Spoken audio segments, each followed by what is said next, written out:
ပုံမလင်းပြတချို့ဆိုလို့ရှိရင်အခုပြောတယ်ဒီအတင်းတွေပေါ့နော်ဒီဝန်မန်လီတို့19တို့16တို့ဝင်နေမဲ့စာအတင်းကြီးကိုပို့ပြီးပတ်မိုးပေးလိုက်လို့ရှိရင်အတင်းကပို့မကောင်းဘူးလားဆိုတာနောက်တစ်ခုထပ်ပြီးတော့မေးချင်တာပေါ့ဆောနာကိုကြီးပြောခဲ့တဲ့ဒီအသင်း၄သင်းပေါ့အခုလက်ရှိကိုင်းတွင်နေရအဲ့တော့ဒီ၄အသင်းလုံးကိုဒီ management လုပ်ရတဲ့အပိုင်းမှာရောဘယ်လိုအခက်အခဲတွေရှိမလဲဆောနာပြောသလိုဒီဘော၄သင်းလုံးကကိုဆောနာပြောပုံလင်းပြောရရင်တော့ကိုအင်ခန်းလာပေးတာလည်းမဟုတ်ကိုဝါသနာအရက်လောက်ထားတာဖြစ်တဲ့အတွက်ဒီအသင်းတွေရှုံးခဲ့စိတ်တောင်ဆင်းရဲသေးတယ်အဲ့တော့ဒီ၄သင်းလုံးနဲ့ပတ်သက်ပြီးတော့ဒီ management လုပ်ရတဲ့အပိုင်းရဲ့ဒီစိတ် feeling ဘယ်လိုရှိခဲ့လဲဆိုတာလေးတစ်ချက်ပြောပေးပါဦးဟို၄သင်းလုံးဟိုနေမောဟိုနေအဲ့ဒီလောက်ရတဲ့စီမံခန့်ခွဲမှုเนาะအဲ့လိုလောက်ရတဲ့အပိုင်းကတော့တိတ်တော့ကိုကတော့ဒါမခတ်ပါဘူးမခတ်ဘူးဆိုတာအကိုအတင်းရဲ့ဟို senior player တွေရှိတယ်ပေါ့နော်အပေါ်အတင်းရဲ့ဟိုဘက်မှာအကိုအတင်းကဒီအတင်းကပင်16နှစ်ရောက်အတင်းကိုအတင်းကပင်အဲ့တော့ level 1တက်တာချင်းမင်းပိုင်းဆိုတာကိုတပည့်ဟာသူတို့အကိုကဟို16နှစ်ရောက်အတင်းစပင်ဆိုတဲ့အကိုကကလေးတွေကိုရွေးချယ်ပြီးတော့လေ့ကျင့်ခိုင်းထားလိုက်တယ်အဲ့ဒီပုံမှာမူတည်ပြီးတော့ကစားကွက်အစအောက်စအစဒါဒီကလေးတွေကပို့ပြီးတင်လုံးကောင်းတယ်ဟုတ်တယ်ဟိုဒီအရွယ်လေးတွေကဒီရွယ်တွေကဟိုဘောလုံးကိုကစားခြင်းလည်းရှိတယ်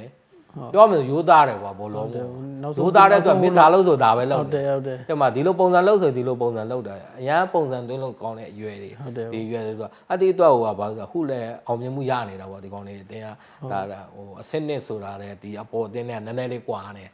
ဒါငါညီတို့ဒီမှာနည်းနည်းလေးကွာကြည့်ရလူတွေဆိုသိပါ player quality အရှားကလည်းကွာခြားချက်လေးရှိတယ်ဟုတ်ကိုတို့ကဒီတတင်းကိုပဲရှုံးနေတာပေါ့နော်ဟိုကျန်တဲ့အတင်းတွေကိုတော့ဟိုလက်ရှိတီးရဟိုရှုံးနေဘူးရှုံးပွဲမရှိသေးဘူးကိုတို့ရှုံးပွဲတစ်ပွဲပဲရှိထားတော့တွေ့တယ်ကျွန်တော်တို့ဒီဟုတ်နော်သူကဒါ16နှစ်အောင်တင်းအမှစီမံခန့်ခွဲမှုဘယ်လိုရှိလဲဆိုတော့ကလေးတွေကိုလိုအပ်တဲ့ပံ့ပိုးမှုပေါ့နော်သူတို့ training ဝတ်ဆောင်အစအဲ့လိုမျိုးလေးတွေပံ့ပိုးပေးထားတယ် training ကွင်းနဲ့ပံ့ပိုးတာနောက်ပွဲကန်ကြီးလေးတွေအဲ့လိုမျိုးနောက်တော့အကိုကြိုက်တဲ့ player လေးကိုစာချုပ်ချုပ်ပြီးတော့ဒါသာပေးတာပဲတယ်အဲ့လိုမျိုးရှိတယ်နောက်တော့19နှစ်အောင်အတင်းကြတော့လဲအဲ့လိုမျိုးပေါ့နော်ပထမတော့အကိုတို့19နှစ်အောင်အတင်းမှာဟိုဒါအပေါ်က player တွတ်တဲ့ player တွေနဲ့အဲ့လိုမျိုးနဲ့ဖြစ်တယ်ပထမကြော့မှာတော့နည်းနည်းပေါ့နော်ဟိုရိုင်သွားတယ်ဘာလို့ဒီဂျားတွေက player လေးတွေနည်းနည်းလေးဟိုဆက်ဒီဆက်လေးတွေဖြစ်နေတော့တော့နေပြပိုင်းမှာလဲအကိုတို့ကဒါဒီအပေါ်တင်းလဲလောက်ရတယ်ဒီ19တင်းလဲလောက်ရတယ်ဆိုတဲ့အတိုင်းတော့မှနည်းနည်းလေးဟာသွားတော့ဒါလည်းအကိုရဲ့အာနယ်မှုပေါ့နော်အာနယ်မှုဆိုဟိုအကိုတို့ရှိရဟိုပြောရမလို့ player တွေတယောက်မှလူများအတင်းကိုပါသွားတယ်။ဒါဟိုနေဖြစ်တယ်ဆိုတော့တယောက်မကောက်ဘူး3-4ယောက်လောက်ဒုတိယကြော့မှာကိုတို့ကပါသွားတယ်။ဒါပေမဲ့ကိုဒုတိယကြော့မှာဟိုပုံမလင်းပြောလို့ရှိရင်ဒါဟိုမန္တလေးကဟုတ် player လေးတွေကိုခေါ်တုံးလိုက်တယ်ခေါ်တုံးလိုက်တဲ့ချိန်ကနည်းနည်းလေးတော့အတင်းကဒီလက်ရှိဒုတိယရာသီအစဒုတိယတဝက်အစမှာတော့အတင်းကဒီရှုံးပွဲလေးရှိခဲ့တယ်ဆိုပေမဲ့တော်တော်လေးတော့ပထမအကျော်တက်ဆန်အားရစရာကောင်းလာတယ်ချစ်ချစ်လေးလေးရှိလာတယ်မြင်ရတာအစအဲ့ဒါလေးတော့အဆင်ပြေလာတယ်ကိုရဒီဒါယူဆက်ဖို့ပါမျိုးသမီးအတင်းကြတော့ဒီလိုမျိုးပေါ့မျိုးသမီးနိပြရှိတယ်ဟိုသူ့ကိုဒါလိုရတဲ့ဥစ္စာပံ့ပိုးပေးပြီးတော့မျိုးသမီးအတင်းပို့ကုန်တယ်ဟုတ်လားဒါသူပိုကောင်းတယ်ဆိုတာသူတို့လာသာပေးရတာဒီ19 16တဲ့3စားလောက်ပုံများတာဟိုဒီမျိုးသမီးအသင်းကဒီအသင်းကြီးနဲ့မျိုးသမီးအသင်းနဲ့ဆိုဝမ်မန်လီဆိုတာဒါအသင်းကြီးပဲဖြစ်သွားတယ်အသင်းကြီးဆိုတာကိုကတွက်ကြည့်လေညီလေးဟိုအိမ်ဝတ်ဆောင်ဆိုလဲကိုက4-5ဆောင်ပေးရတာဟုတ်20ဝတ်ဆောင်တယ်နောက်တော့မိုးကကြောဖို့အိမ်ဖတ်နက်ချင်းခါအစားအကုန်လုံးဆင်ရတာမျိုးသမီးကြတော့ဟုတ်ဒီကြတဲ့သူတို့ရဲ့ဘာရီယာတွေရှိသေးတယ်ဟုတ်ဒီမိန်းကလေးဥပမာကွာဟိုတပိုင်းလို့အတင်းမျိုးကွာဟုတ်ဟိုနိုင်နေတယ်ဝိုင်းကြီးကိုနိုင်နေတယ်အေးမင်းတို့โอเคမင်းတို့တပိုင်းကိုတေးကြတယ်ငါ4သိန်းပေးတယ်ဆိုတော့5သိန်းတောင်းတယ်ဒါလေးတွေပေါ့သိတာပါလားဒါပေမဲ့ကိုကစိတ်သက်ဟိုနေဖြစ်ပေးတာလေအဲ့မှလည်းသူတို့စူးစမ်းနေတယ်ရှိအောင်ဒီသူတို့တော့ပို့ပြီးအားတစ်ခုဖြစ်တာပေါ့နောက်ကနေပြီးတော့ဟုတ်ဒါဟိုနေဖြစ်အောင်လို့တော့ဟိုလောက်ခဲ့တာပေါ့ဒါဟိုလက်ရှိတော့အတင်းကြီးကြတော့ကိုတို့ဒါလက်ရှိမှာဒီနှစ်မှာကိုတို့ကစပြီးတော့လီဝမ်ကစားမယ်အတင်းဖြစ်တဲ့တော့ဟိုပြောလို့ပိတ်ကားပေါ့စက်ကြည့်အောင်ပေါ့ဟိုချိန်မှာပြောမှာ sorry တယ်ဒီလီဝမ်အတွက်ပတ်သက်ပြီးအတင်းကြီးကတော့ဘာမှတော့မချပြရသေးဘူးဟို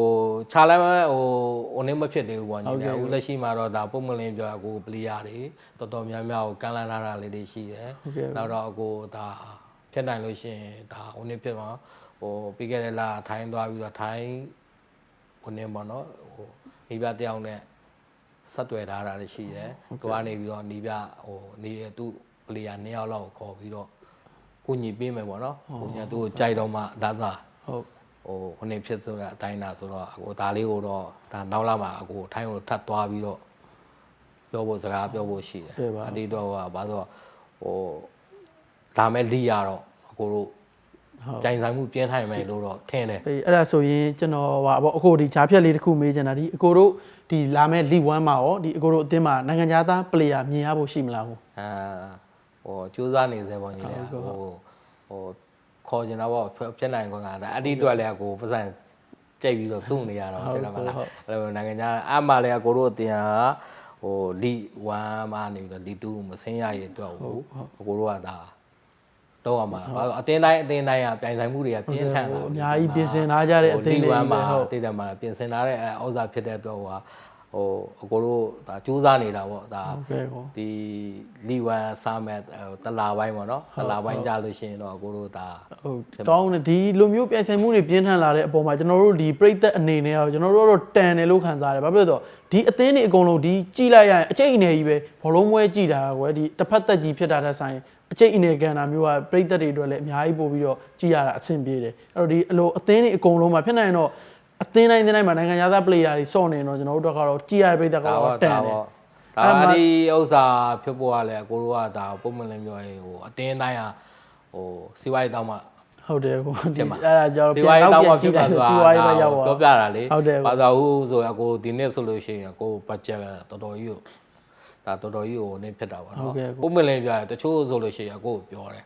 ဒီအတင်းတွေပေါ့နော်ဒီဝမ်မန်လီတို့19တို့16တို့ဝင်နေမဲ့စားအတင်းကြီးကိုပို့ပြီးပတ်မိုးပေးလိုက်လို့ရှိရင်အတင်းကပို့မကောင်းဘူးလားဆိုတာအကိုကအတိဥစ္စာကြတော့မဟုတ်အကိုတို့ကရည်ရွယ်ချက်မျိုးဆက်တဲ့ဟုတ်တယ်ဟုတ်လားမျိုးဆက်တော့အကို16ကတော့အကိုတို့ကဆက်ပြီးတော့မွေးရမှာပဲဟုတ်တယ်မှာမွေးမယ်ပြီးလို့ရှိရင်ဒါ19နဲ့ဒီအတင်းကြီးကထားကွာတဲ့မလားဒီ16ကကွာတော့ဟိုအားထည့်ထားတယ်နောက်ရေရှည် plan နဲ့အကိုတို့လုပ်မယ်နောက်တော့အတင်းကိုလည်းပတ်မမှုဖြစ်အောင်အတင်းကြီးကအကိုအတင်းနဲ့မဟုတ်မြမလေးစင်အတင်းကိုပါပတ်မမှုဖြစ်အောင်ကိုတို့ဒါလုပ်ရမှာပေါ့နော်အဲ့လိုမျိုးလေးပေါ့နော်ခုနကညီလေးပြောတဲ့စကားအတိုင်းပဲဒါမဟိန်းလည်းပြောပါတယ်ဟာလာသူ့အတင်းဟိုမှာအများကြီးပေါ့အကိုတို့ကအစားကြည့်ကြတာလေနိုင်ငံခြားသားကိုဟုတ်တယ်ကိုဟုတ်တယ်မဟုတ်အလီအာဆန်လာတယ်ကွာဟိုဘရာဇီးသားနှစ်ကောင်လာတယ်ဟာလားသူတို့ရဲ့ performance နဲ့ကိုတို့ကြည့်ကြတာလေဟုတ်တယ်ကိုနောက်ဆုံးဒီပြိသက်တင်မဟုတ်ဘူးနောက်ဆုံးကျွန်တော်တို့ဒီ international အသင်းတစ်သင်းရပါလာကြည့်မင်းတို့ရဲ့ဒီမြန်မာနိုင်ငံဒီဖူဆယ်လီကဘယ်လောက်အဆင့်တန်းရှိလဲဆိုဒီမှာငါတို့စီမှာဘယ် player ဒီ image မြင့်နဲ့ဘယ် player ဆော့ခဲ့ဘူးတယ်ဆိုတာနဲ့တင်ကိုတန်တယ်ပေါ့ကျွန်တော်တို့ကြည်ရတဲ့ပြိသက်တွေတော့အဲ့ဒါကြောင့်မလို့ကျွန်တော်တို့ကမြင်ကျင်တာပေါ့ဒီအသေးတော့ကိုလည်းစူးစမ်းပါပါစူးစမ်းတယ်ဟုတ်ဆိုအကိုအင်ဒိုနီးရှားလီဗီယက်နမ်လီညဘက်ဆိုဂျူဂျူရတယ်ကိုထိုင်ကြည့်တာဒီကကစားသမားတွေကြီးอ่ะတချို့ဟွာဈေးတက်နဲ့ရနိုင်မလားဆိုတော့ဒီကောင်တော့ဟုတ်ပြီโอเคအကောင် Facebook သွားအလိုက်စကားပြောကြည့်တယ်ဟုတ်ကောဒါလေးတွေပေါ့နော်ဟုတ်ကောဟုတ်အနည်းဆုံးတော့ဒီသူတို့ကာချာကွာချမှုအရာရောပေါ့ဒီသူတို့စီမှာနည်းနည်းဘယ်လိုပြောရမလဲဈေးနည်းနည်းတက်တာတဲ့လူတော်မှပဲကျွန်တော်တို့စီမှာဒီ local player နဲ့တွဲသုံးလိုက်အများကြီးအတွေ့အကြုံကြားနိုင်တယ်ပေါ့အဲ့ဒါမျိုးလေးတွေပေါ့အဲ့ဆိုရင်အခုဒီအကိုမေးလာတာအချိန်လဲတော်တော်လင်းလာပြီဖြစ်တဲ့အတွက်အခုကျွန်တော်ဒီ